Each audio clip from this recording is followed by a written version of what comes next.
आणि तिसरा भेद आहे विजातीय भेद. विजातीय भेद म्हणजे काय? झाडच आहे, पण एक झाड चिंचेचं आहे आणि एक झाड आंब्याचं आहे. वृक्ष जाती आहे, पण वेगवेगळी त्याच्यातली त्या ठिकाणी व्हरायटी, वेगवेगळी जाती आहे. झाडच आहे पण वेगवेगळ्या जातीचं आहे. याला विजातीय भेद असं म्हणतात. परब्रह्म स्वरूप असं आहे की त्याच्यासारखं दुसरं काहीच नाही आहे, म्हणून ते एकमेव तेच ते, म्हणून त्याच्यामध्ये विजातीय भेद सुद्धा नाही. स्वगत सजाती विजाती भेद रहित असं हे ब्रह्म आहे. पण माया काय करते? या परब्रह्माला आवृत करते आणि जीव आणि ब्रह्म यांच्या ऐक्याला बाधा आणते आणि जीव आणि ब्रह्म यांच्यामध्ये भेद निर्माण करते. देवा, आपण या मायेचा, भेद करणाऱ्या मायेचा नाश करा.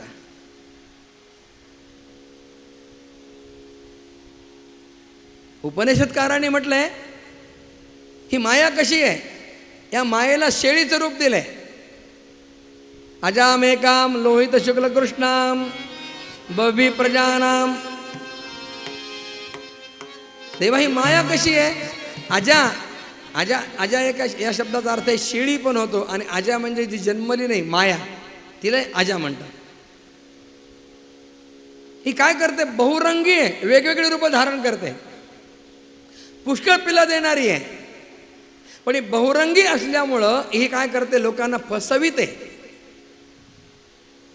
आणि फसविण्यासाठी वेगवेगळी रूप धारण करते.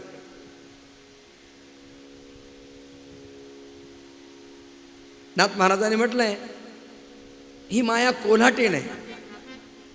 सगुण गुण माया आली कोल्हाटीन खेळाया. कोल्हाटीन जसं खेळ खेळते ना, तशी माया खेळ खेळते.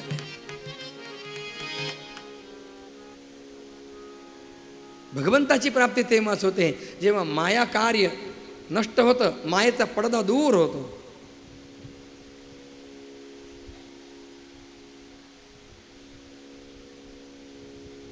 भगवंताने स्वतः या मायेचं स्वरूप सांगितलंय. दैवी हेशा गुणमयी मम माया दुरत्यया मामेव प्रपद्यन्ते माया मेतांतरन्ति ते. अर्जुना, अरे माझी माया दैवी आहे, गुणमयी आहे.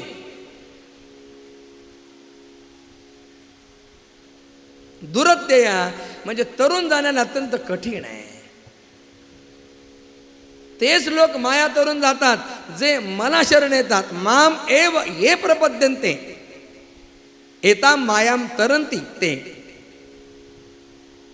मला जे शरण येतात तेच मायेतून तरुण जातात. म्हणून वेदांत शास्त्रकाराने मायेचं लक्षण केलंय. माया सत म्हणावी तर ती खरी पण नाही, असत म्हणावं तर खोटी पण नाही, म्हणून या मायेचं लक्षण केलंय सदसत विलक्षण अशी माया.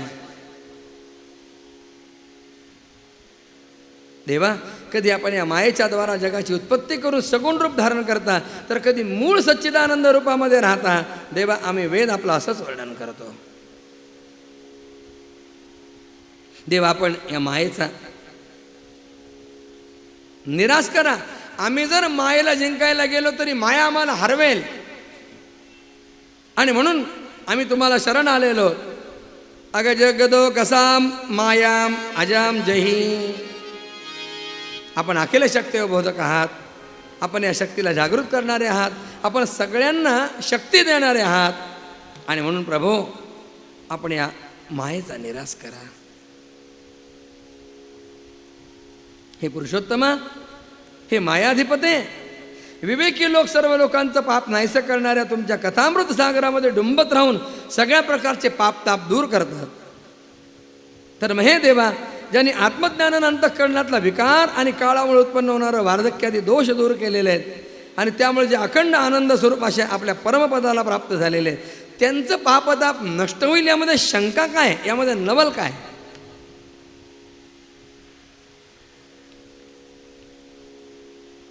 देवा, आपण अपवर्ग प्रदान करणारे आहात. अपवर्गमपीश्वरते हे परमेश्वरा, कळण्याला अत्यंत कठीण अशा आत्मतत्वाचं ज्ञान करून देण्यासाठी अवतार घेणाऱ्या आपल्या चरित्ररूप अमृताच्या महासागरामध्ये जे पोहतात ते त्रिविध ताप नाहीसं करतात. जे आपली कथा ऐकतात त्यांना मोक्षाची सुद्धा इच्छा नसते. महाराज, भगवंताच्या कथामृत सागरामध्ये डुंबणारे महात्मे मोक्षपदाची सुद्धा इच्छा करत नाहीत. मोक्षपदे तुच्छ केली या कारणे.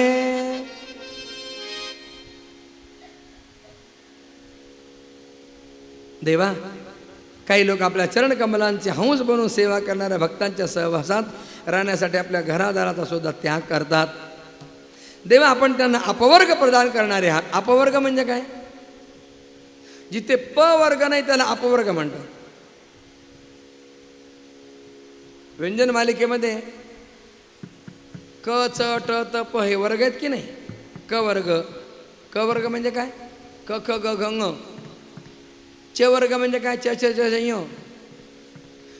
ट वर्ग म्हणजे काय? ट ठ ड ढ ण. त वर्ग म्हणजे काय? त थ द ध न. आणि प वर्ग म्हणजे काय? प फ ब भ म. अपवर्ग, एक अर्थ अपवर्गाचा मोक्ष होतो. अपवर्ग म्हणजे काय? जिथे प वर्ग नाही त्याला अपवर्ग म्हणतात. पवर्ग पाप पुण्य, फल, बंध, भोग आणि मोक्ष. हे जिथं नाही आहे ना त्याला अपवर्ग असं म्हणतात.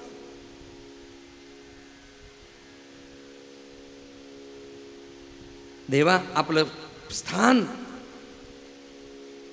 हे त्या ठिकाणी पवर्ग रहित असं स्थान आहे. देवा, आम्ही आपल्याला शरण आलेलो आहोत.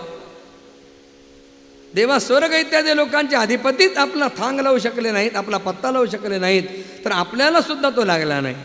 द्विपतय एव तेन ययुरंतमनंततया तोपेदंतरांड निचया ननु सावरण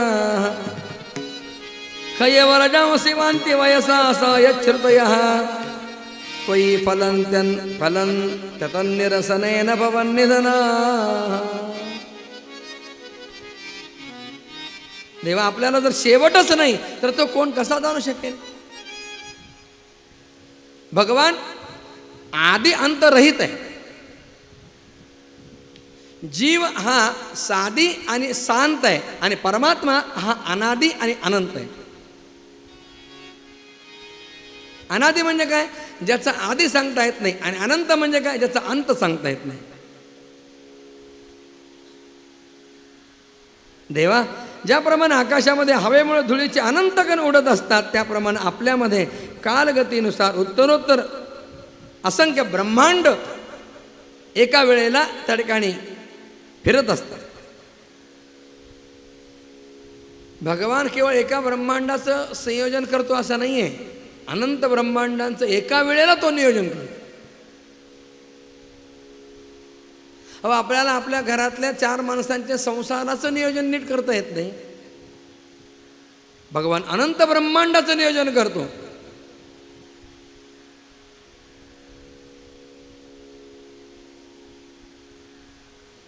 माझी आहे स्वामी ते म्हणती अनंत अनंत गुण त्याते म्हणून या. म्हणून देवा, आम्ही श्रुतीसुद्धा तुमच्या स्वरूपाचं, तुमच्या व्यतिरिक्त वस्तून तर लागतो की नाही? भृगूनं काहीच केलं नाही.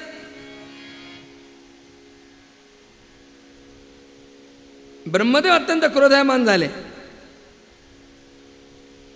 ब्रह्मदेवाने आपला क्रोध थोडासा आवरला. त्यानंतर भृगू कैलास पर्वतावर आले. भगवान शंकराने भृगू आलेलं पाहिलं. भृगूला आलिंगन देण्यासाठी पुढे झाले. परंतु भृगूनं म्हटलं, तू मर्यादा सोडून वागणार आहेस, अमर्याद आहेस. मग भृगूने त्यांचं आलिंगन स्वीकारलं नाही, भेट स्वीकारली नाही. भगवान शंकर लाल झाले रागानं.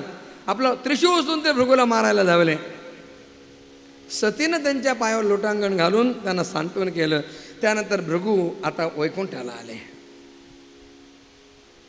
भगवान महाविष्णू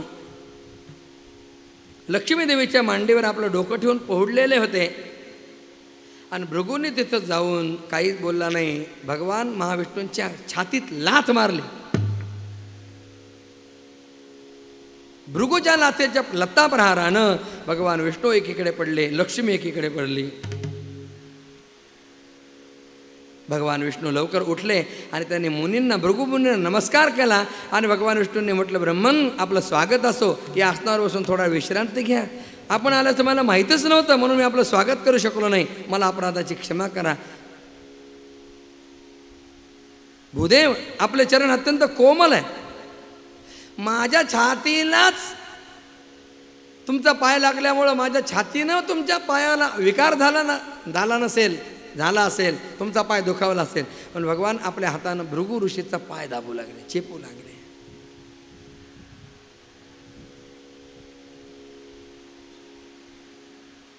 आणि भगवंतांनी भृगूंना वरदान दिलं, अद्याहं भगवन् लक्ष्म्या आसमेकांत भाजनम वत्सत्युरसि मे भूतिर्भवत्पादहसामसः. आज मी लक्ष्मीचं एकमेव आश्रयस्थान झालो. आपल्या चरणांच्या स्पर्शानं पाप नष्ट झालेल्या माझ्या वक्षस्थळावर लक्ष्मी नेहमी त्या ठिकाणी निवास करेल. महाराज भगवंताचे वर्तन पाहिल्यानंतर भृगूच्या डोळ्यामध्ये अश्रू तरळले आणि भृगुमुनी परत आले आणि त्यांनी सगळ्या सभेमध्ये सगळ्या वृत्तांत तिन्ही ठिकाणी गेले, मी झालेला वृत्तांत सांगितला आणि सगळ्यांना सांगितलं की या सगळ्यांमध्ये श्रेष्ठ भगवान विष्णू आहे. त्यानंतर पुढे कथा येते, द्वारकेत एक ब्राह्मण राहतो, त्याची मुलं जन्मताच मरत असत. एकदा तो ब्राह्मण मुलाचं प्रेत घेऊन भगवंताकडे आला भांडायला. त्यानं म्हटलं, तुम्ही राजे लोक वाईट कर्म करता आणि त्याच्यामुळे आम्हाला प्रजेला तो त्रास भोगावा लागतो.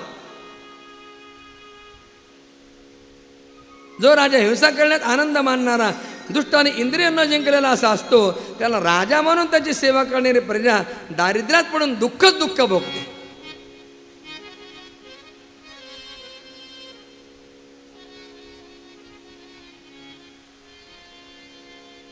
8 मुलं त्या ब्राह्मणाचे मेले. तो प्रेत आणून टाकायचा आणि भगवंताशी भांडायचा. एकदा अर्जुन तिथे होता, अर्जुनानं ते पाहिलं, त्यानं म्हटलं, मी तुझ्या मुलाचं रक्षण करतो, मी काय कृष्ण किंवा बलराम यांच्यासारखा नाही, मी गांडीवधारी अर्जुन आहे. अर्जुनाला थोडा अहंकार झाला.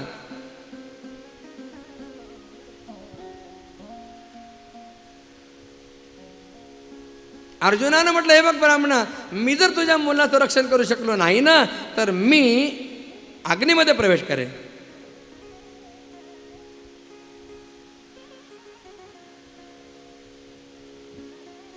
नाहम संकर्षण ब्रह्मन्न कृष्ण कार्ष्णिरेवच अहम वा अर्जुनो नाम गांडीवम यस्य वै धनुः. माझं नाव अर्जुन आहे, ज्याचं गांडीव धनुष्य आहे. अरे मी माझ्या पराक्रमानं शंकरानं संतुष्ट केलेलं आहे. युद्धामध्ये मी मृत्यूला जिंकून तुझं मूल आणून देईन. डिलिव्हरीची वेळ आल्यानंतर मला सांगायले. ब्राह्मण आला, पत्नीची प्रसूतीची वेळ जवळ आली. अर्जुनानं काय केलं, दिव्यास्त्राचं स्मरण केलं आणि आपल्या त्या बाणांनी एक पूर्ण असा पिंजरा तयार केला, हवा सुद्धा जाऊ शकणार नाही आतमध्ये असा. आणि त्या पिंजऱ्यामध्ये त्या ब्राह्मण स्त्रीला ठेवलं. त्या ब्राह्मण स्त्रीनं बालकाला जन्म दिला, पण जन्म झाल्यानंतर रडत रडत तो मुलगा सशरीर नाहीसा झाला. अर्जुनाची निंदा करू लागला तो ब्राह्मण. अरे काय म्हणत होतास मगाशी, मी गांडीवधारी अर्जुन आहे, मी कृष्ण नाही. हुशारकी मारत होता. अरे ज्याला प्रद्युम्न अनिरुद्ध भगवान श्रीकृष्ण सुद्धा वाचू शकले नाही, त्याचं रक्षण करणारा दुसरा कोण समर्थ असू शकेल. अर्जुना, धिक्कार असो तुझा. अरे आतापर्यंत निदान मुलाचं प्रेत तरी माझ्या हाती लागत होतं, पण आता तू जिम्मा घेतलास, मुलगा सशरीर निघून गेला. तेव्हा आता तुझी प्रतिज्ञा पूर्ण कर, अग्नीमध्ये प्रवेश कर. अर्जुन पुष्कळ ठिकाणी जाऊन येतो, त्या बालकाचा शोध करतो, पण कुठेही ब्राह्मण बालक मिळाला नाही. अग्नीमध्ये प्रवेश करण्याचा विचार केला. त्यावेळेला भगवान श्रीकृष्णाने त्याला थांबवलं. अर्जुना, अरे तू स्वतःचा तिरस्कार करू नकोस. अरे मी ती सगळी मुलं तुला दाखवतो, चल माझ्याबरोबर. आणि अर्जुनाला रथात बसून भगवान आपल्या दिव्य रथावर आरूढून पश्चिम दिशेकडे निघाले. 7 पर्वत, सप्तद्वीप, सप्त समुद्र, लोकालोक पर्वत ओलांडून घोर अंधकारामध्ये प्रवेश केला. इतका घोर अंधकार होता की भगवंताचे 4 घोडे रस्ता न दिसल्यामुळे इकडे तिकडे भटकू लागले. भगवंताने आपलं सुदर्शन चक्र पुढे सोडलं. त्या सुदर्शनाच्या प्रकाशामध्ये ते घोडे रथ ओढू लागले आणि पुढे एका दिव्य अशा प्रकाश सागरामध्ये तो रथ पोहोचला. महासागरात प्रवेश केला त्या रथानं आणि त्यानंतर एक तेजस्वी भवन दिसलं. त्या भवनामध्ये भगवान शेष विराजमान झालेले होते. 1000 फणा होत्या भगवान शेषांना.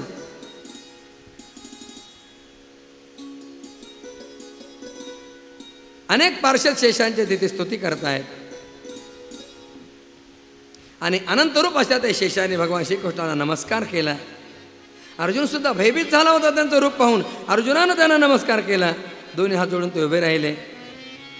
भगवान श्रीकृष्णांनी आणि अर्जुनाने अनंतांना नमस्कार केला आणि शेष त्यांना स्मितहास्य करून बोलू लागले.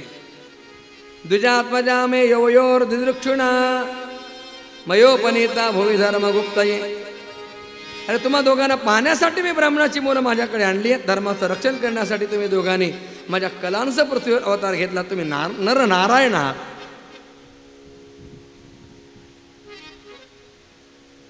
दोघांना आज्ञा केली की तुम्ही सगळ्या लोकांना जन्मताच मरत असत. एकदा तो ब्राह्मण मुलाचं प्रेत घेऊन भगवंताकडे आला भांडायला. त्यानं म्हटलं तुम्ही राजे लोक वाईट कर्म करता आणि त्याच्यामुळे आम्हाला प्रजेला तो त्रास भोगावा लागतो. जो राजा हिंसा करण्यात आनंद मानणारा दुष्ट आणि इंद्रिय न जिंकलेला असा असतो त्याला राजा म्हणून त्याची सेवा करणारी प्रजा दारिद्र्यात पडून दुःखच दुःख भोगते.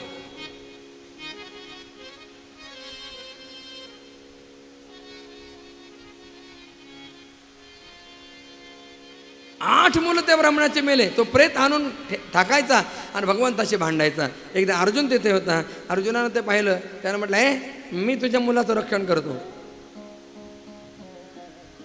मी काय कृष्ण किंवा बलराम यांच्यासारखा नाही. मी गांडीवधारी अर्जुन आहे. अर्जुनाला थोडा अहंकार झाला.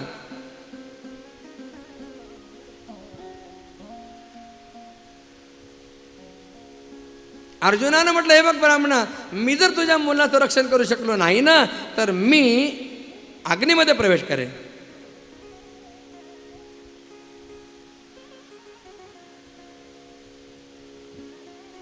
नाहम संकर्षण ब्रह्मन्न कृष्ण कार्ष्णिरेवच अहम वा अर्जुन नाम गांडीवम यस्य वै धनु.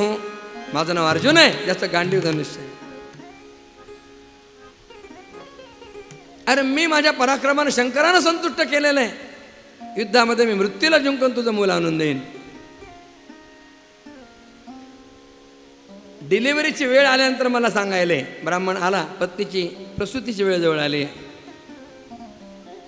अर्जुनानं काय केलं, दिव्यास्त्राचं स्मरण केलं आणि आपल्या त्या बाणांनी एक पूर्ण असा पिंजरा तयार केला. हवा सुद्धा जाऊ शकणार नाही आतमध्ये असा. आणि त्या पिंजऱ्यामध्ये त्या ब्राह्मण स्त्रीला ठेवलं. त्या ब्राह्मण स्त्रीनं बालकाला जन्म दिला. पण जन्म झाल्यानंतर रडत रडत तो मुलगा सशरीर नाहीसा झाला. अर्जुनाची निंदा करू लागला तो ब्राह्मण. अरे काय म्हणत होतास मगाशी, मी गांडीवधारी अर्जुन आहे, मी कृष्ण नाही. हुशारकी मारत होता.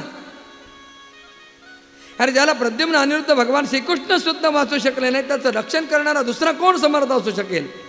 अर्जुना धिक्कार असो तुझा. अरे आतापर्यंत निदान मुलाचं प्रेत तरी माझ्या हाती लागत होतं, पण आता तू जिम्मा घेतलास, मुलगा सशरीर निघून गेला.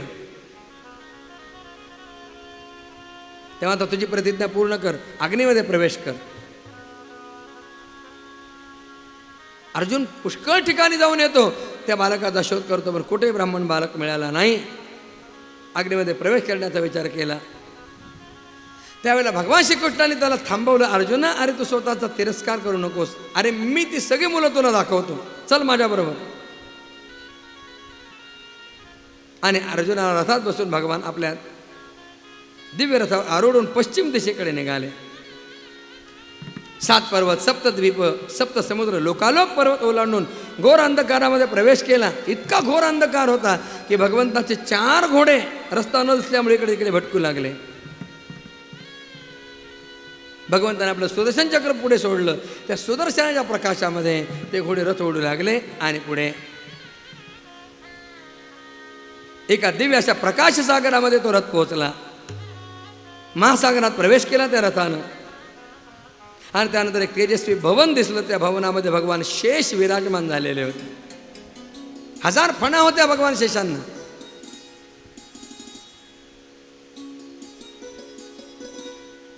अनेक पार्षद शेषांचे तिथे स्तुती करतायत आणि अनंतरूप अशा त्या शेषाने भगवान श्रीकृष्णाला नमस्कार केला. अर्जुन सुद्धा भयभीत झाला होता त्यांचं रूप पाहून. अर्जुनानं त्यांना नमस्कार केला. दोन्ही हात जोडून ते उभे राहिले. भगवान श्रीकृष्णांनी आणि अर्जुनाने अनंतांना नमस्कार केला आणि शेष त्यांना स्मितहास्य करून बोलू लागले. द्विजात्मजा मे यवयोर दिदृक्षुणा मयोपनीता भुवी धर्मगुप्तये. अरे तुम्हा दोघांना पाहण्यासाठी मी ब्राह्मणाची मुलं माझ्याकडे आणली आहेत. धर्माचं रक्षण करण्यासाठी तुम्ही दोघांनी माझ्या कलांचा पृथ्वीवर अवतार घेतला. तुम्ही नर नारायण आहात.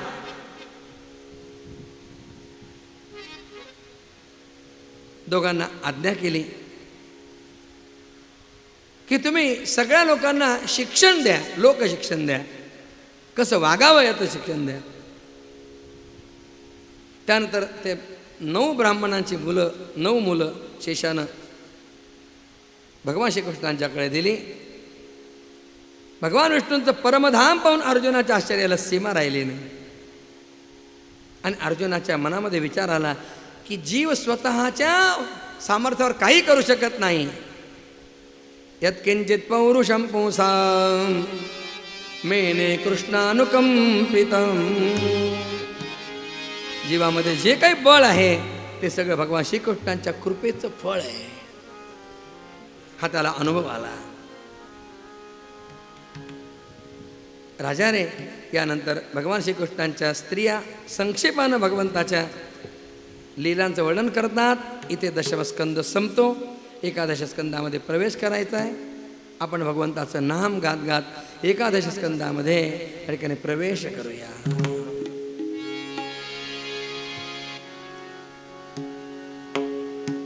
पांडुरंग पांडुरंग भजो रे मनावा.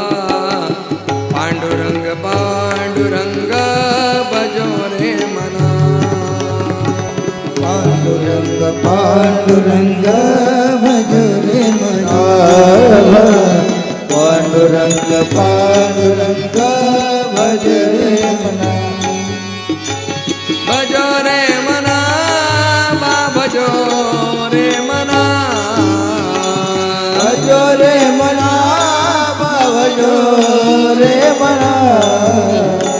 भजो रे मना भजो रे मना. भजो रे मना भजो रे मना. पांडुरंग पांडुरंग भजो रे मना. पांडुरंग पांडुरंग भजो रे मना. पांडुरंग पांडुरंग भजो रे मना. पांडुरंग पांडुरंग भजो रे. पांडुरंग पांडुरंग भजो रे मना. पांडुरंग पांडुरंग भजो रे मना. पांडुरंग पांडुरंग भजो रे मना. पांडुरंग पांडुरंग भजो रे मना. भजो रे मना भजो रे मना. भजो रे मना भजो रे मना. भजो रे मना भजो रे मना. भजो रे मना भजो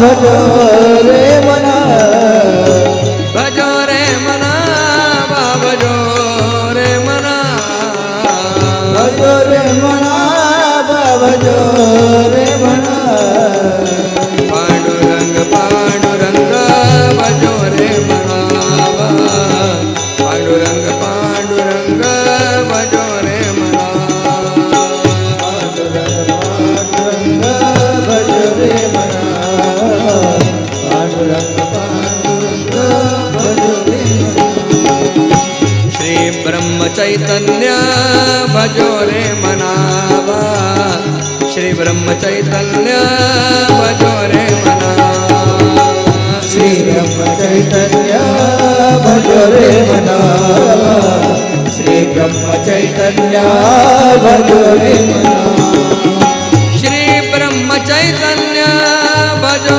रे मना श्री ब्रह्म चैतन्य भजो रे मना श्री ब्रह्म चैतन्य भजो रे मना श्री ब्रह्म चैतन्य भजो रे मना श्री ब्रह्म चैतन्य भजो रे मना श्री ब्रह्म चैतन्य भजो रे मना श्री ब्रह्म चैतन्य भजो रे मना श्री ब्रह्म चैतन्य भजो रे मना पांडुरंग पांडुरंग भजो रे मना पांडुरंग पांडुरंग भजो रे मना पांडुरंग पांडुरंग भजो रे मना पांडुरंग पांडुरंग भजो रे मना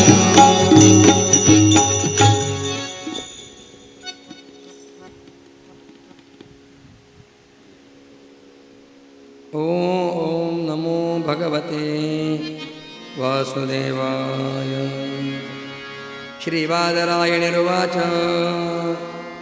कृत्वा दैत्यवधं कृष्णः स रामो यदुर्वृतः भुवोऽवतारयद्भारन् जविष्टं जनयन् कलिम् एकादश स्कंदाला आरंभ होतो. शुकाचार्य सांगतात, राजन, भगवान श्रीकृष्णांनी बलरामांना आणि इतर यादवांना आपल्या बरोबर घेऊन दैत्यांचा संहार केला. कौरव पांडवांच्या युद्धाच्या निमित्तानं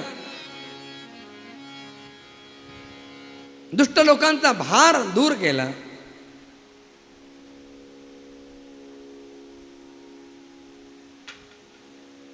यानंतर भगवंताने विचार केला की आता आपलं कार्य जवळजवळ समाप्त झालेलं आहे.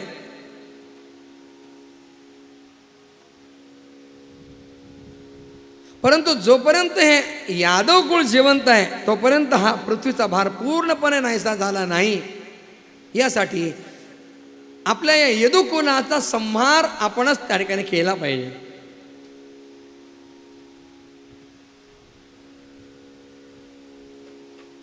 धर्माची संस्थापना झाली.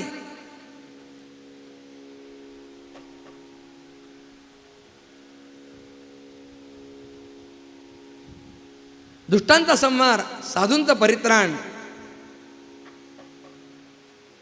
पण आपण जाण्यापूर्वी या यादवांच्या सुद्धा नाशाची व्यवस्था लावून गेलं पाहिजे. नाही तर आपण गेल्यानंतर आपल्या पश्चात हे यादव पुन्हा यादवी माजवतील.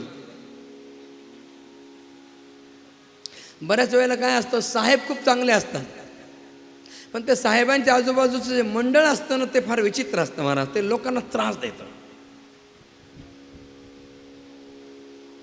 चमचे चांगले नसतात आजूबाजूचे. हा यदुवंश माझ्या आश्रयामुळं आणि विशाल वैभवामुळे उन्मत्त झालेला आहे. याचा दुसऱ्या कोणाकडूनही कोणत्याही प्रकारानं पराजय होणं शक्य नाही. म्हणून भगवंताने विचार केला, या यदुवंशामध्ये परस्पर कलह निर्माण करून त्यांचा आपण नाश करावा आणि मग माझं इथलं काम संपलं, मग मी परमधामाकडे जाईन. सर्वशक्तिमान भगवंताने मनामध्ये असा संकल्प केला आणि एक घटना घडून येते. भगवंताची मुलं प्रद्युम्न, अनिरुद्ध, गद, सांब चारण वगैरे या सगळ्या मुलाने काय केलं, एकदा एक नाटकाचं आयोजन केलं. जुन्या काळामध्ये पौराणिक नाटकं बसवली जायची. लोक प्रबोधनाचं, मनोरंजनाचं ते एक साधन होतं. मुलांनी नाटक बसवलं, नाटकाचा प्रयोग ठेवला पिंडार्क क्षेत्राच्या ठिकाणी आणि मोठी ॲडव्हर्टाईज केली. आता मुलांच्या, भगवंताच्या मुलांचं नाटक म्हणल्यानंतर काय, पाहण्यासाठी मोठे मोठे महान महान ऋषी आले. विश्वामित्रो सिद्ध कण्वो दुर्वासा भृगुरंगिराः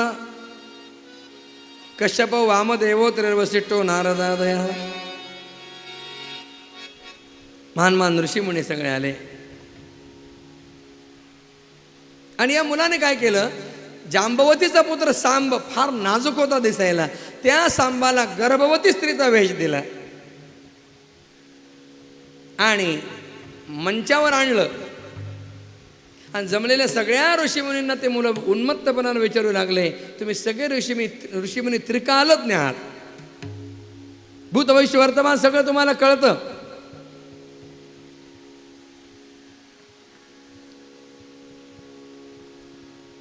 तुमच्या समोर ही एक स्त्री आहे, हिची प्रसूतीची वेळ जवळ आली आणि हिच्या मनामध्ये कुतूहल आहे, हिला मुलगा होणार की मुलगी, सांगा बरं. त्या ऋषींनी विचार केला, अरे ही मुलं आपली चेष्टा करत आहेत, ही काय खरी स्त्री आहे काय, आम्हाला माहिती आहे हा जांबवतीचा पुत्र सांब आहे.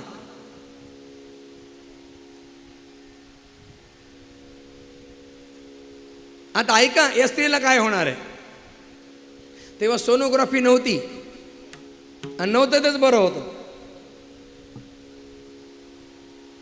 सोनोग्राफीचं तंत्र विकसित झालं आणि त्याचा परिणाम असा झाला, लक्षावधी कळ्या आईच्या पोटातच खुडल्या गेल्या. लिंगनिदान करून मुलीचा गर्भ असेल तर तो पोटामध्येच त्या ठिकाणी त्याला मारलं जातं. महाराज, ही फार विकृती आहे, भयानक. सध्या आपल्यावर जी वेळ आलेली आहे ना की लग्नाला मुली मिळत नाही, याचं कारण हे स्त्री भ्रूण हत्येचं प्रमाणाच्या बाहेर हत्या झाली, स्त्री भ्रूण हत्या.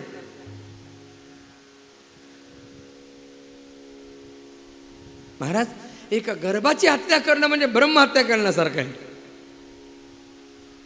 आम्ही भोजन करताना त्रिसुपूर्ण नावाचं एक सूक्त म्हणत असतो. भ्रूण हत्यां वा एते गणन्ति हे ब्राह्मणा त्रिसुपर्णम पठन्ति ते सोमम प्राप्नुवन्ति हा सहस्रात पंक्तिम पुनन्ति.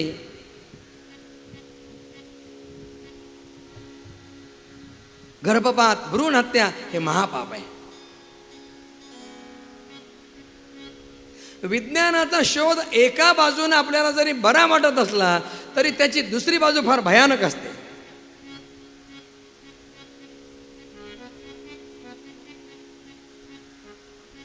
जुन्या काळामध्ये माता मावल्यांना चुलीवर स्वयंपाक करावा लागत असे.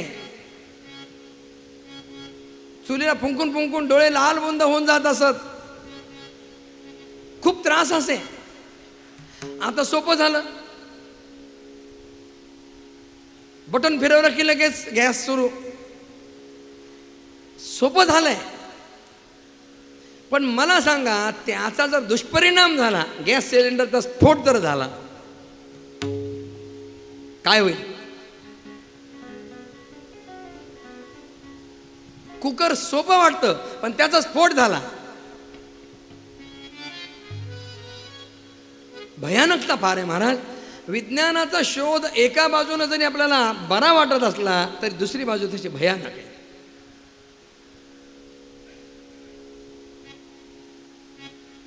अशा वेळेला वाटतं की चुलीला फुंकणं बरं, तिथं काही स्फोट नाही ना, दुष्परिणाम नाही.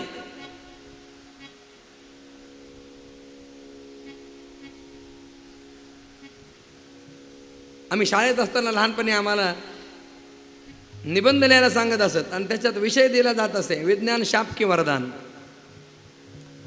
शाप आहे का वरदान आहे?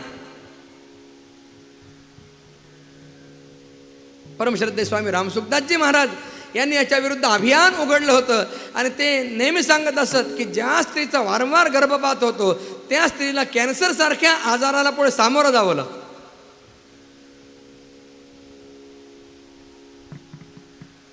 गर्भपात भ्रूण हत्या ज्या घरामध्ये होते पुढे त्यांच्या वंशाचा विस्तार होत नाही. जी स्त्री गर्भपात करते तिला पुढच्या जन्मामध्ये वांज राहावं लागतं.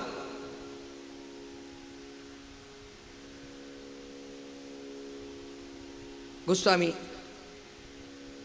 रामसुखदासजी महाराज याच्याबद्दल फार मोठी त्यांनी क्रांती केली होती. सगळीकडे लोक जागरण केलं होतं. त्या सगळ्या ऋषींनी सांगितलं की तेव्हा आता विचारलं ना या स्त्रीला काय होणार आहे, ऐकायला काय होणार आहे. जनयिष्यते व मंदाः मुसलम कुलनाशनम.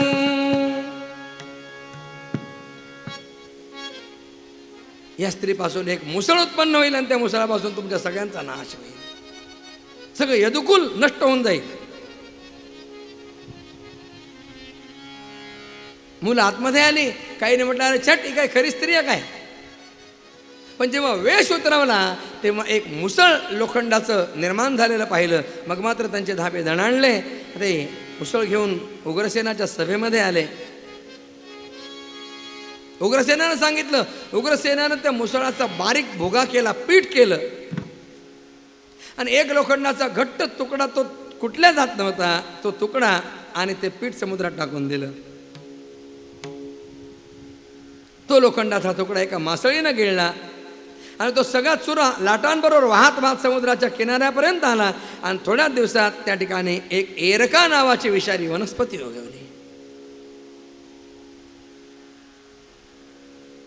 राजा मासे पकडणाऱ्या कोळ्याने समुद्रामध्ये इतर माशांबरोबर या माशाला पकडलं आणि त्याच्या पोटात जो लोखंडाचा तुकडा होता तो जरा नावाच्या व्याधानं घेतला आणि त्यापासून आपल्या बाणाला टोक केलं. राजा मुलांनी विचार केला की भगवान श्रीकृष्णांना कळू देऊ नका, पण भगवंताला कळल्याशिवाय थोडंच राहत आहे. भगवान ज्ञात सर्वार्थ ईश्वरोऽपि तदन्यथा कर्तुन्नैच्छद् विप्रशापं कालरूप्यन्वमोदत. भगवंताला सगळं काही माहीत होतं, परंतु असं करणं त्यांना योग्य वाटलं नाही आणि काळरूपधारी प्रभूंनी ब्राह्मणाच्या शापाला संमती दिली. अहो शेवटी काळ हे सुद्धा त्याचंच रूप आहे ना. कालोस्मी लोक क्षयकृत प्रवृद्ध. काळ ही भगवंताची विभूती आहे. यानंतर काही दिवस निघून गेले आणि एके दिवशी देवर्षी नारद द्वारकेमध्ये आले. श्रीनारायण जय नारायण जय जय नारायण नारायण.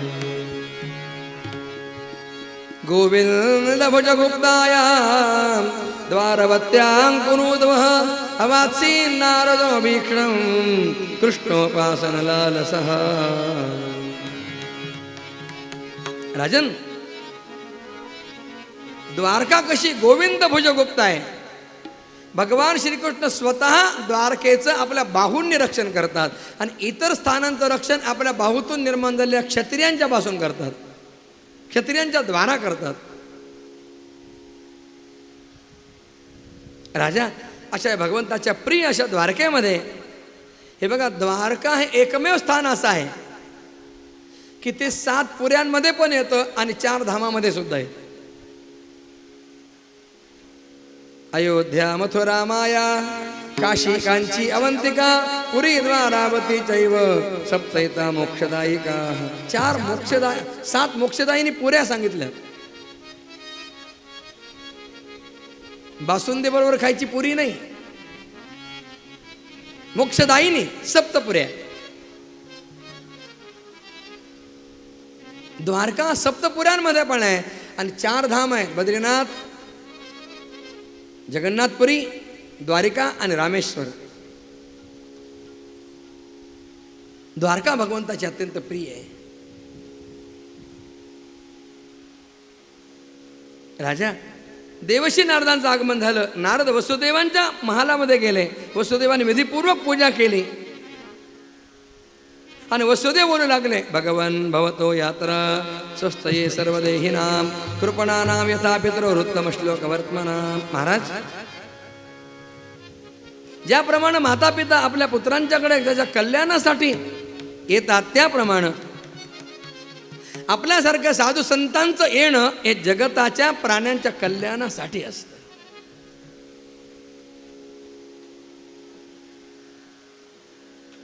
तुकाराम महाराजांनी म्हटलं, आम्ही वैकुंठामध्ये राहणार आहे. आम्ही वैकुंठवासी आलो याची कारणाशी, बोलिले जे ऋषी साच भावे वर्ताया,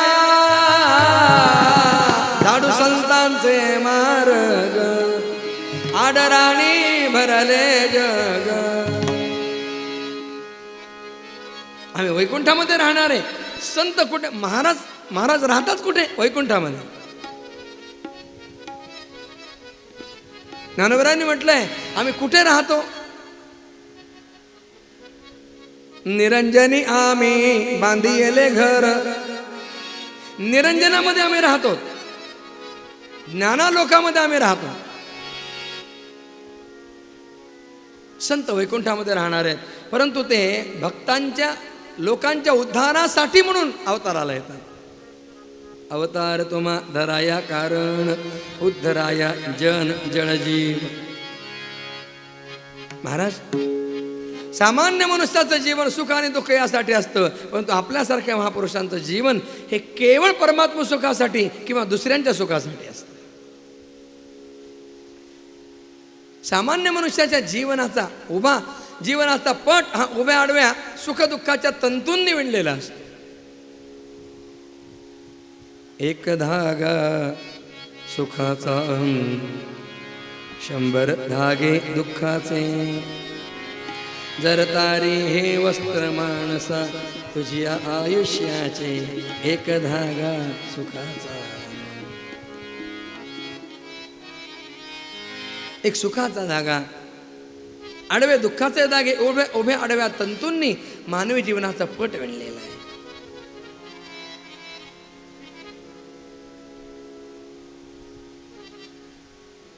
पण आपल्यासारखे महापुरुष साधुपुरुष हे केवळ लोकांच्या सुखासाठीच जगत असतात, फिरत असतात. आपल्यासारख्या साधू महात्म्यांचं विचरण हे लोककल्याणार्थ आहे.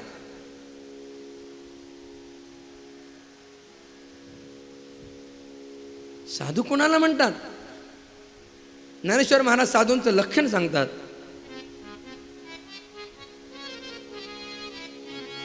साधू कोणाला म्हणावं? ज्ञानोबरांनी दृष्टांत दिलाय. का पावो शीतळता लाहे, तै डोळियाची लागी होय, तैसा पर सुखे जाय सुखावतो. आयुर्वेदातला दृष्टांत देतात ज्ञानेश्वर महाराज. ज्ञानेश्वरीमध्ये महाराज सगळं आलेलं आहे. नवरसी भरवी सागरू, उचित रत्नांचे आगरू, साहित्य सोनियाची आखाणी, उघडवी देशीयाच्या लेणी.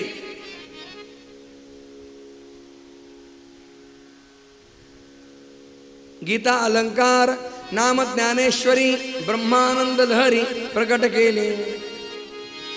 स्वमुखे आपण सांगे तो श्री विष्णू, श्री गीता हा प्रश्न अर्जुनेसे. असं सांगतात की भगवान श्रीकृष्णाने अर्जुनाला गीता सांगितली. कुठं सांगितली? कुरुक्षेत्राच्या रणांगणावर. माहोल कसा होता तिथे? आपल्यासारखा असा शांत होता का?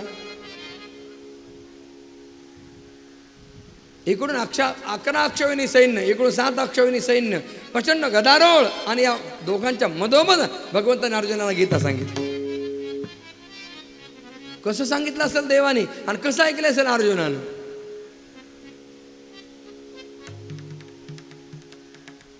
पाऊण तासामध्ये भगवंताने अर्जुनाला दिव्य उपदेश केला. पण महात्म्याने असं म्हटलंय की या पाऊण तासामध्ये भगवंताला जे जे काही सांगायचं होतं ते सगळं सांगून झालं नाही, काही सांगायचं राहिलं.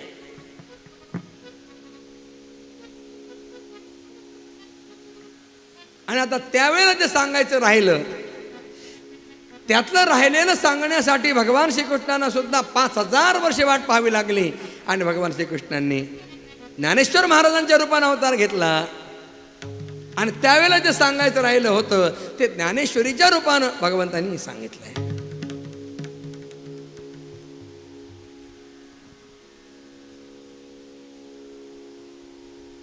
स्वमुखे आपण सांगे तो श्री विष्णू. श्री गीता हा प्रश्नो अर्जुनेसी.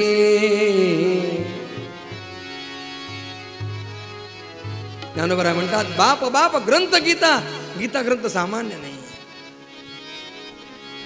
सर्वोपनिषदो गावो दुग्धा गोपाल नंदन पार्थो वत्स सुधीर भोका दुग्धं गीतामृतं महत.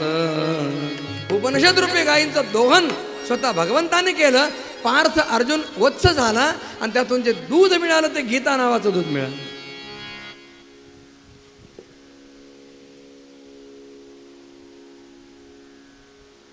मल निर्मोचनं पुंसां जलस्नानं दिने दिने सकृत गीतांबसी स्नानं संसार मलनाशनम.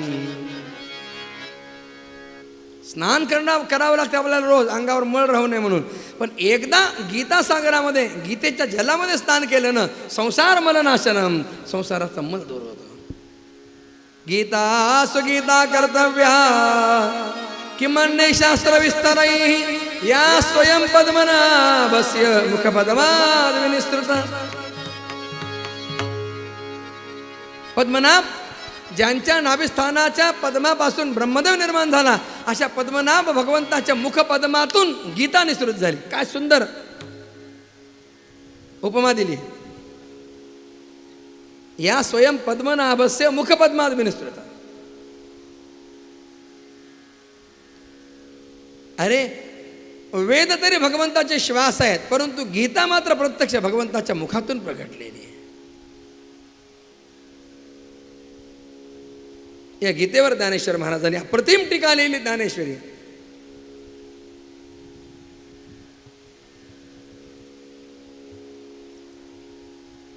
जनाबाईंनी म्हटलंय स्वर धरत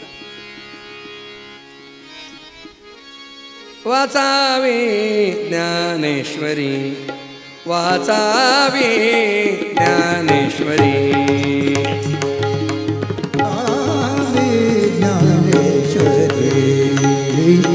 वाचावे ज्ञानेश्वरी वाचावे ज्ञानेश्वरी.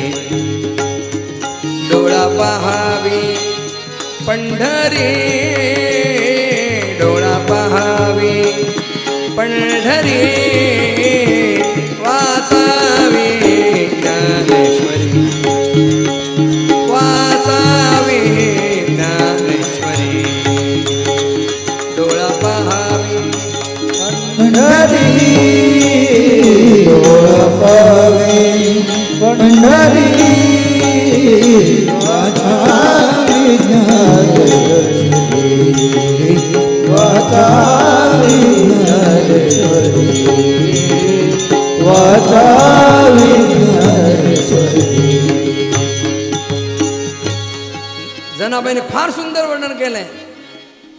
ज्ञानेश्वरी तो कोणी वाचेल ज्ञान होय भाविका ज्ञान होय तया मूढा अति दगडा. दगड जरी असला तरी त्याला ज्ञान होईल.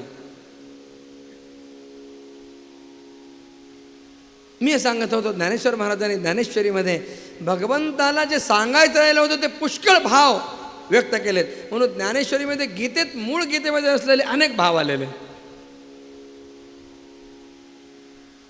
ज्ञानेश्वर महाराज आयुर्वेदातला दृष्टांत देतात. का पाऊ शीतळता नाही.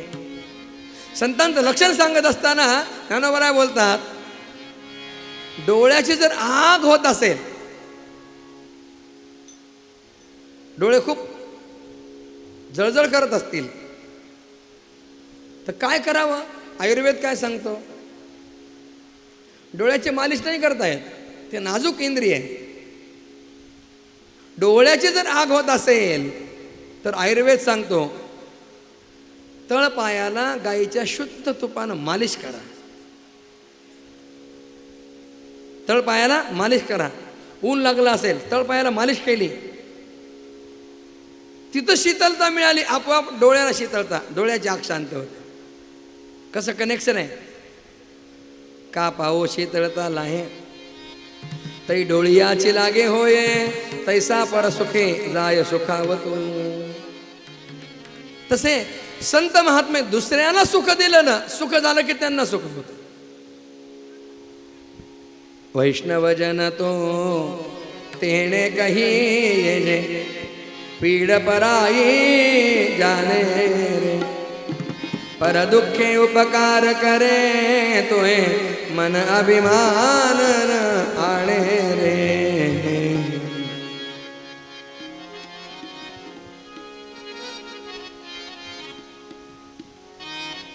महाराज, सामान्य लोकांचं जीवन सुखदुःखासाठी असतं, पण सुखायावेळी साधूनाम तुमच्यासारख्या महात्म्यांचं जीवन हे सुखासाठीच असतं. महाराजांनी लक्षावधी लोकांना नामाला लावलं आणि नामाच्या मार्गाला लावून लक्षावधी लोकांना तारलं.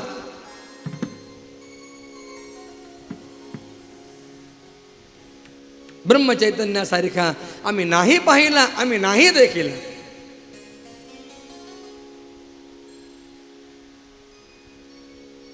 हा सर्वसंग परित्याग केलेला आहे, तरी सुद्धा भुक्तिमुक्ती याच्या दारामध्ये लोळण घेत आहे. काय अधिकार आहे महाराजांचा?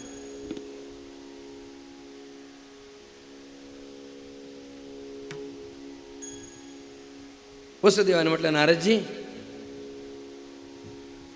आपल्यासारख्या अशा महापुरुषांचा जर संग झाला तर त्याचा काही उपयोग करून घेतला पाहिजे. मला आपण काहीतरी ज्ञान सांगा.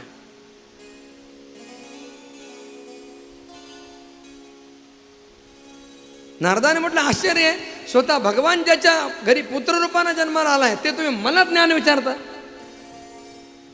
वसुदेवाने म्हटलं, खरं आहे, तो जरी माझा पुत्र असला तरी सुद्धा मी त्याला नेहमी पुत्र भावानंच पाहत आलो. म्हणून मी जर काही विचारलं ना तर तो मला सांगत असे, बाबा मी तुमचं लहान मूल, मी काय तुम्हाला सांगणार, म्हणून त्याने मला सांगितलंच नाही. ज्ञानाचा विशिष्ट अधिकारी पाहिजे महाराज. काय अर्जुनाचा अधिकार आहे? जे न सांगे पिता वसुदेवासी, जे न सांगे माता देवकेसी, जे न सांगे बंधू भळी बदरासी, ते गुह्य अर्जुनेशी बोलत. ज्ञानेश्वर महाराजांनी म्हटले, अर्जुनानं काय केलंय, काय पुण्य केलंय? येणे पार्थे केले सर्वोत्तम पुण्य. या अर्जुनानं काय पुण्य केलंय? म्हणून भगवंताने जे कुणालाच सांगितलं नाही ते अर्जुनाला सांगितलं. ते गुह्य अर्जुनेशी बोलत.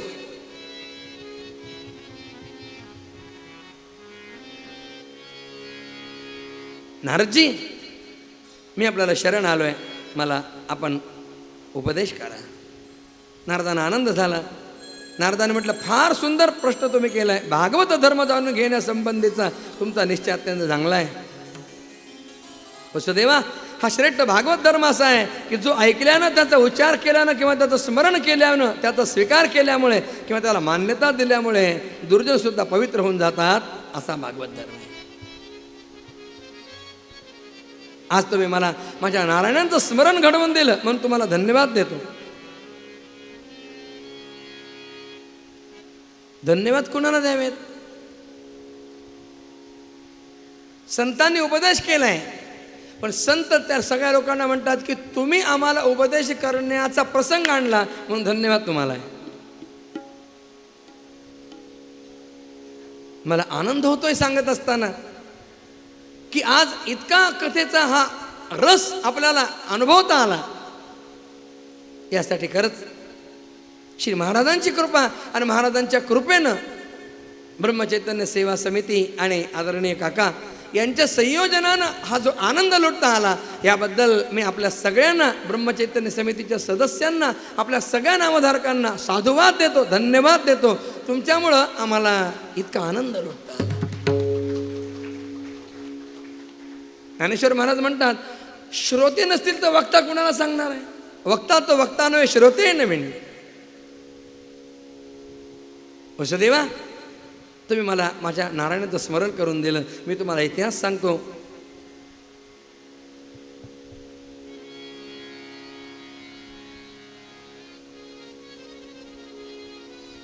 निमी नावाचा राजा, या निमी राजाकडे नवनाथ एकदा यज्ञामध्ये आले. कवी हरिअंतरिक्ष प्रबुद्ध पिप्पलायन अविरोत्र दुमिल चमस्कर भाजन, त्यांचंच अपर रूप आहे गोरक्ष जालंधर चरपटाश्च वगैरे. निमी राजानं त्या नऊ योगेश्वरांचं स्वागत केलं, त्यांना आसनावर बसविलं, पूजन केलं त्यांचं. आणि निमी राजा हात जोडून त्यांच्याशी बोलू लागला.